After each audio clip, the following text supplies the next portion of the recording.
दोस्तों आज की इस वीडियो में हम आपको बताने वाले हैं कि अगर आप एक स्टूडेंट हो और आपको पैसे की बहुत ज्यादा जरूरत है, चाहे कहीं नाम लिखाना है, चाहे आपको पढ़ाई के लिए पैसा नहीं है, तो आप एजुकेशन लोन ले सकते हो बहुत ही आसान तरीके से। और ये स्टूडेंट के लिए है जिन्होंने 10th पास किया है या 12th पास किया है, उन लोगों के लिए भी ये लोन है। तो वीडियो में लास्ट तक बने रहे। चैनल को अभी तक आपने सब्सक्राइब नहीं किया तो सब्सक्राइब कर लीजिए, बेल आइकन आपने नहीं दबाया तो दबा लीजिए, क्योंकि जो भी हम जानकारी यहाँ पे देते हैं सही और सटीक देते हैं। तो चलिए दोस्तों शुरू करते हैं। दोस्तों बता दें, अगर आप एक स्टूडेंट हो तो आप किसी भी कॉलेज से हो, अगर आपने 10th पास कर लिया है, 12th पास कर लिया है, तो आपको आसान तरीके से लोन मिल जाएगी। चाहे आप आईटीआई करने वाले हो, चाहे इंजीनियरिंग करने वाले हो, चाहे आप किसी भी फील्ड में जाना चाहते हो, तो आपको लोन की जरूरत होती है, क्योंकि सभी के पास पैसे नहीं हो पाते हैं। खासकर स्टूडेंट के पास तो पैसा रहता ही नहीं है। तो आज की इस वीडियो में हम आपको बताएंगे कि पढ़ाई के लिए आपको घर से पैसा लेने की जरूरत नहीं है, आप लोन ले सकते हो एसबीआई से। तो दोस्तों चलिए दोस्तों पूरी जानकारी आपको देते हैं कि ऑनलाइन के माध्यम से एसबीआई से स्टूडेंट लोन कैसे ले सकते हैं। तो लिंक आपको डिस्क्रिप्शन में मिल जाएगी। डायरेक्ट आप इस साइट पे विशेषताएं देखने को मिलेगा और यहाँ पे आपको देखने को मिलेगा स्टूडेंट लोन स्कीम। ठीक है, तो ये सिर्फ स्टूडेंट के लिए है एजुकेशन लोन। तो अगर आप एजुकेशन लोन लेना चाहते हैं तो आप यहां से ले सकते हैं। तो दोस्तों देख लीजिए, एसबीआई के हम साइट पर लेके आए हैं sbi.co.in। ठीक है, आपको इसी वेबसाइट पे आना है और यहीं पे आपको देखने को मिलेगी विशेषताएं में। पहले हम विशेषताएं देख लेते हैं, उसके बाद आवश्यक दस्तावेज देखेंगे और उसके बाद ऑनलाइन कैसे करना है ये भी हम आपको बताएंगे कि ऑनलाइन कैसे कर सकते हैं। ऑनलाइन का भी यहाँ पे दिया गया है, तो ऑनलाइन डायरेक्ट आप यहां से कर सकते हैं। तो चलिए दोस्तों पहले कुछ जानकारी ले लेते हैं। जो जानकारी आपके पास रहेगी तभी आप लोन लेने के लिए एलिजिबल हो सकते हैं। ठीक है दोस्तों, यहाँ पे जो दिया गया है कि 20 लाख तक आपको प्रोसेसिंग चार्ज जो लगेगी, 20 लाख तक आप लोन ले सकते हैं। प्रोसेसिंग चार्ज अगर एक भी पैसा आपको यहाँ पे नहीं लगने वाला है। मतलब प्रोसेसिंग चार्ज का मतलब होता है कि कभी बताया जाता है कि ये कागज के लिए इतना खर्च होगा, बैंक के लिए इतना खर्च होगा, लेकिन आपको यहाँ पे प्रोसेसिंग चार्ज 1 रुपए भी नहीं लगने वाली है। ठीक है, लेकिन आपका कोई भी आप जहां भी नाम लिखाओगे, जैसे कि इंजीनियरिंग में नाम लिखाया, बीटेक में, तो आपको 4 साल की है तो ये 12 महीने से एक्स्ट्रा ही होगी। अगर आपने कहीं और नाम लिखा है तो 12 महीने से ज्यादा का जो पाठ्यक्रम है, ठीक है, मतलब जब 12 महीने से ज्यादा का जहां पे क्लास होता है वो जगह ही आप नाम लिखा है तो यहाँ पे आप लोन आसान तरीके से मिल जाएगी। ठीक है, अब दोस्तों यहाँ पे दिया गया है कि 7.5 लाख रुपए जो मिल जाएगी उसको गारंटी की कोई जरूरत नहीं है। 7.5 लाख रुपए तक अगर आप लोन लेते हैं तो गारंटी की कोई जरूरत नहीं है, आपके माता पिता के नाम से लोन मिल जाती है। ठीक है, अब दोस्तों यहाँ पे दिया गया है कि मार्जिन की अगर बात करें तो कहीं कहीं बैंक में आपको 5% 10% मार्जिन ली जाती है।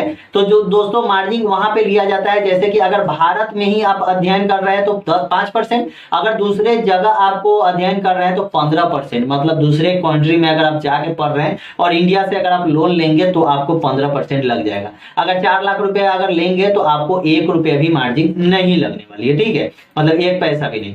नीचे अगर आएंगे तो यहाँ पे दिया जाएगा, आप देख सकते हैं कि मतलब पाठ्यक्रम पूरा होने के 1 वर्ष बाद चुनौती प्रारंभ हो जाएगी। जब आप पूरा पढ़ लेंगे उसके बाद 1 साल तक आपको नौकरी का टाइम दिया जाएगा कि आप कहीं नौकरी कर लीजिए, उसके बाद आप लोन सधा दीजिएगा। ठीक है, और 15 वर्ष तक ही आपको लोन प्रारंभ होने की चुनौती रहेगी। 15 वर्ष तक तो दिक्कत नहीं है, 1 साल से 15 साल तक। ठीक है, यदि बाद में उच्च के लिए दूसरा लोन लिया जाता है तो 15 साल के भीतर दोनों लोन को सधाना होगा। मतलब अगर आप 1 साल में लोन सधा रहे हैं तो 1 साल में लोन चालू करना होगा और 15 साल के बीच में आपको लोन सधाना पड़ता है। ठीक है, अगर 2 लोन भी लेते हैं, मतलब अगर मान के चलिए कि हमने डिप्लोमा कर लिया उसके बाद बीटेक करने जा रहे हैं, आईटीआई कर लिया उसके बाद डिप्लोमा करने जा रहे हैं, उसके बाद बीटेक करने जा रहे हैं, तो जो भी आप एजुकेशन करें उसमें आपको 15 साल के अंदर में ही आपको लोन सधा देनी है। ठीक है, यहाँ पे दस्तावेज आपका क्या लगने वाला है पहले ये जान ले। तो 10th 12th ग्रेजुएशन की अगर आपके पास हो सर्टिफिकेट तो आप लगा सकते हो। यहाँ पे देख सकते हैं, यहाँ पे पाठ्यक्रम में प्रवेश प्रमाण पत्र भी आपको लगाना होगा। जहाँ पे आप पढ़ रहे होगे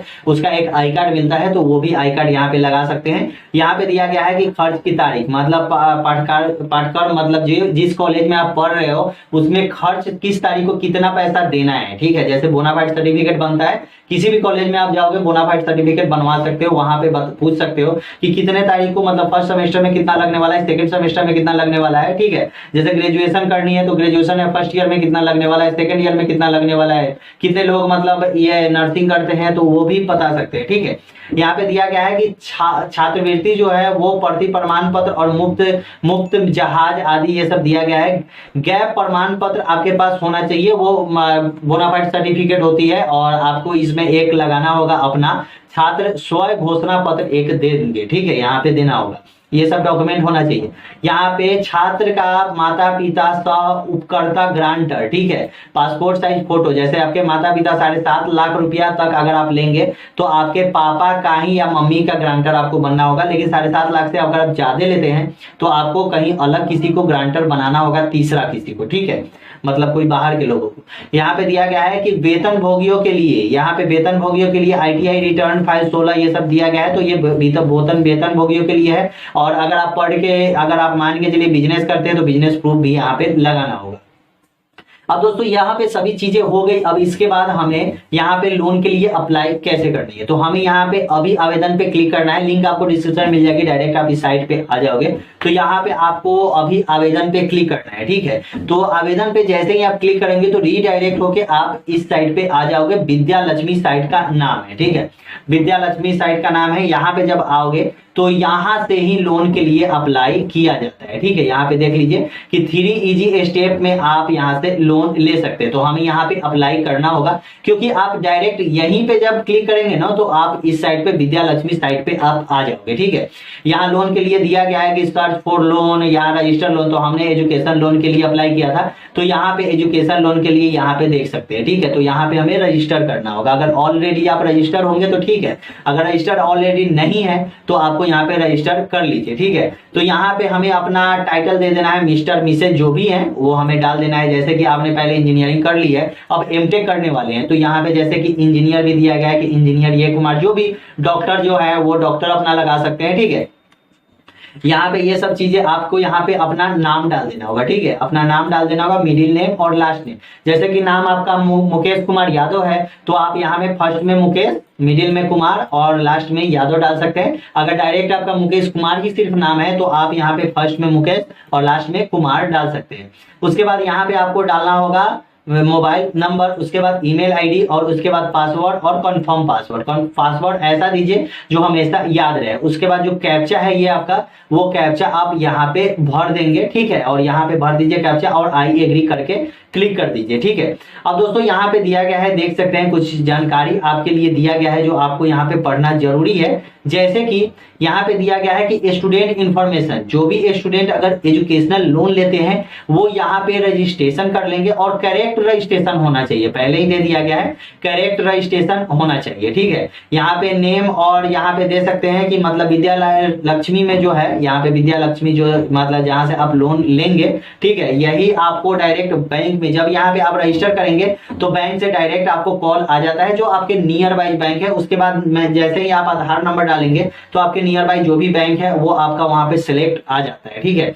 उसके बाद आप बैंक में जाओगे, उसके बाद बैंक में जाने के बाद आपको वहां पे पूरी जो प्रोसेस है वो प्रोसेस आपकी हो जाती है, ठीक है। और ये सब ऑनलाइन के माध्यम से करोगे तो ज्यादा बेनिफिट होती है, क्योंकि ऑनलाइन के माध्यम से करने से ये होता है कि आपको लोन जल्दी मिल जाती है। ऐसे में आप बैंक में डायरेक्ट जाओगे तो लोन जल्दी नहीं दे पाते हैं, कोई भी हो, चाहे हम भी जाते हैं तो बैंक में जल्दी लोन नहीं दे पाते हैं, वैसे ही आप भी जाओगे तो बैंक में आपको लोन नहीं दिया जाएगा। बैंक वाले बोलेंगे कि नहीं ये लोन अभी नहीं मिल रहा है, ये लोन नहीं मिल रहा है, तो यहाँ से डायरेक्ट आप ऑनलाइन कर लोगे तो उनके ऊपर प्रेशर रहता है, तो लोन जल्दी मिल जाती है। वीडियो कैसी लगी हमें कमेंट में जरूर बताएं। अगर आपको ये वीडियो अच्छा लगा तो चैनल को सब्सक्राइब कर लीजिए। अगर आप स्टूडेंट हैं तो अगर आपको ये लोन मिल जाती है तो आप हमारे चैनल को सब्सक्राइब कर लीजिए और लाइक जरूर कीजिएगा अगर वीडियो से कुछ भी आपको समझ में और सीखने को मिली है तो चलिए दोस्तों, जय हिंद, जय भारत, वंदे मातरम। फिर मिलते हैं अगले वीडियो में।